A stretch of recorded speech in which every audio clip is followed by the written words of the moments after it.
We want to thank the great people of Iowa. Thank you. We love you all. It wasn't exactly a photo finish. For months, polls have shown that Donald Trump was going to dominate the Iowa caucus. The first big test for candidates as Republicans choose who will take on Joe Biden in November. He's one of the only candidates, in my opinion, who can start the job day one and know exactly what needs to be done. Despite Trump facing 91 criminal charges, 4 criminal trials and a civil suit, Republican challengers couldn't make a dent. Anti-Trump candidate Chris Christie dropped out days before the vote. Entrepreneur Vivek Ramaswamy dropped out hours after it, and Florida Governor Ron DeSantis, once considered the favourite, came in a distant second. Thank you!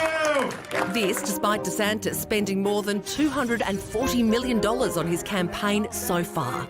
But at least he got this participation trophy from some pranksters. Probably not going to win the election, right? But we're proud of you for trying. The weather didn't make it easy. Conditions have been freezing, with a wind chill of minus 34 degrees. The weather is by far the coldest since Iowa started leading the presidential selection process in 1976, and it could have an impact on the outcome.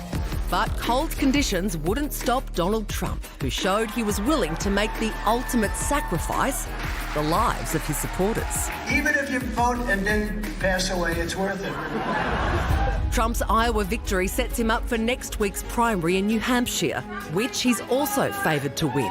So is this contest over before it's even begun? All right, have a great night. Thanks for coming out. What a fun deal. Here to once again help us decipher the enigma of Trump is Steve Clemons, who appears to be joining us from a hunting lodge somewhere. Steve, Trump was always going to win this particular part of the process, but were you surprised by the speed of it or how clear the majority was? No, I mean, in contrast to the last Iowa caucuses with the Democrats really botched up, the Republicans are very efficient. It's a silent vote. It happens quick. People gather. It basically happens in an hour or two, and so it moved very rapidly. That's normal. What's different is sort of we're all surprised by the outcome. Steve, if Trump's momentum continues, Biden would have to be feeling pretty shaky, wouldn't he? I mean, more shaky than he normally is. Yeah, I think the big outcome here is Donald Trump won big. He won more than 50%. DeSantis, that many people thought was going to come in third, came in second. That's a little bit of a surprise. But the momentum of Donald Trump, particularly, I'm talking to people here in Davos. I'm talking to like globalist Republicans in Davos. They are worried about Donald Trump really catching fire. This is going to give him a lot of momentum. And Joe Biden should be worried as heck. Is the anti-Trump wing of the Republican Party split between too many candidates, do you think, Steve? And does it even matter given Trump's lead? Well, I think the second question is really important. Trump's lead is so significant and so definitive, it really doesn't matter.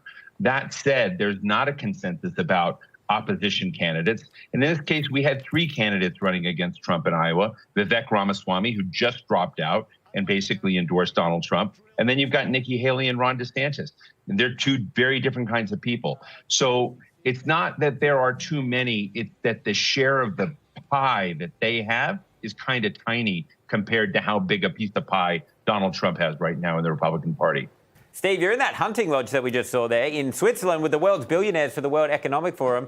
Are you and the rest of the Illuminati supposedly deciding who runs the world? Well, the Illuminati here really think they are the Illuminati. I have my doubts, but I suspect that, we're not really running the world, but there are people deluded that think they might be. But, Steve, if the billionaires at Davos are not running the world, who is? Folks in Iowa. We'll give you the secret handshake on the way out. Steve, thanks very much. Good to see you.